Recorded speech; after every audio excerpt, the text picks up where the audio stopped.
Hi, my name is Jamon Hawk, and this is my video blog part 4. Today we're going to discuss Institutional Review Board's application form and describe the information that a typical IRB application requires, along with 3 important sections. Under the FDA regulations, Institutional Review Board is a suitably constituted group that has been formally assigned to survey and screen biomedical research that involves human subjects. In agreement with the FDA regulations, an IRB has the authority to approve or disapprove research, and the survey that is done by the IRB serves an imperative part in protection of the rights and welfare of human research subjects. As I mentioned, the IRB primary role is to secure the rights and welfare of human subjects involved in the research activities that are being led under its power. Now, to achieve this purpose, the IRB utilize a group procedure to audit the research protocols and related materials like the consent forms to guarantee protection of the rights and welfare of the human subjects.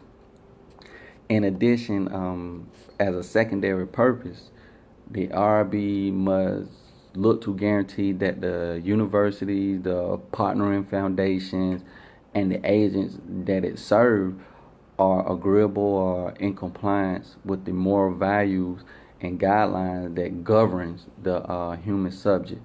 So therefore, the IRB and the office likewise serve to help investigators in the plan of ethical and regulatory complaint human subject research thinks about.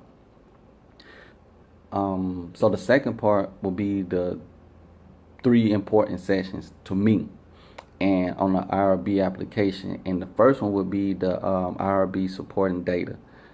This is only an essential mission statement and justification, and the statement incorporates things like the reason for the study, is there any foreseen dangers to the subjects, the materials or gadgets that will be utilized to gather the information, the technique that was taken, the privacy of the subject, and of course was a consent form signed. And speaking of consent form, which brings you to my second important one, and of course I'm not listing these in order of importance. I'm just saying consent form would be the second one. And as we all know, a consent form is a form that is signed by the patient before a medical procedure to affirm that he or she consents to the procedure and knows about any dangers that may be included. Now, each individual of grown-up years and sound mind has the right to figure out what might be done to his or her own body, and a specialist who plays out the task without the patient consent commits an assault, which they are liable for any damage that is done to that patient. Now, my third important one would be the survey instrument. The survey instrument is a tool reliably actualizing a logical convention for getting the information from the respondents. And for most social and conduct studies, the instrument includes a survey that gives the content to introducing a standard set of questions and response options.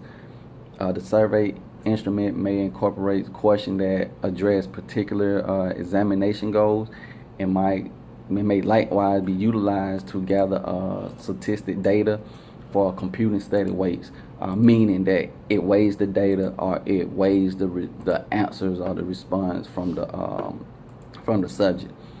And in some surveys, questionnaires like response are augmented by other kinds of instrument other kinds of measurements that are derived from other instruments, such as like a lab test or physical evaluations. So like obviously like there are other imperative errors that are like important, but these are the main 3 that I felt was generally essential to the IRB application.